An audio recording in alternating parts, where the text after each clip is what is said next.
That's like it's weird how like my. So I grew up in Boring, Oregon. It's a small little farm town back home, about 45 minutes outside of Portland, Oregon. My first baseball game was when I was 4 years old. Started playing t-ball, and that's when I learned how to throw the baseball. Started getting into it, and then it was game over from there.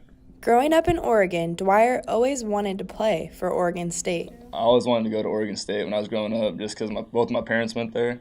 So I grew up just watching them every single time, watching every game, going to football games, baseball games, and just loved the atmosphere down there. So that's where I always wanted to go.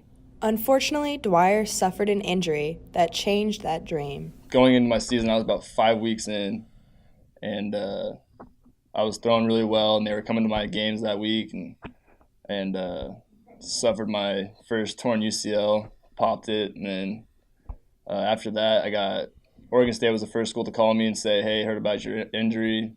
Good luck in the future." And that devastated me because I was like, "Okay, well, there goes the dream school I wanted to go to. They dropped me." Dwyer was scrambling for places to go until he found Missouri Western. I mean, I was always looking at like another D2 option, everything like that, but in Missouri, no.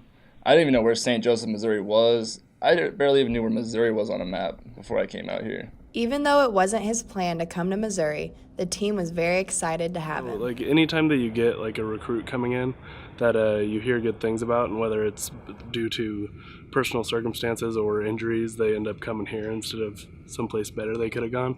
You always feel a little bit lucky to have somebody like that on your team. And so, hearing that he was coming here and the potential that he had, I think we all were really excited about, what he could bring to the team. So. Anytime you bring kids from over there, it's always going to be sometimes a challenge, but not always what you expect because they come from far away. And so when they come to the Midwest, I think after a while, the players up there, Carson included, I think like it. And so I don't think he's been in any different. So it's been great having him. It's just been a long road. I mean, I've met a lot of cool people. I've seen a lot more of the country than I would have if I was just staying in Oregon, going to Oregon State. Still would have traveled, but I wouldn't have met all the great people I've met out here in Missouri.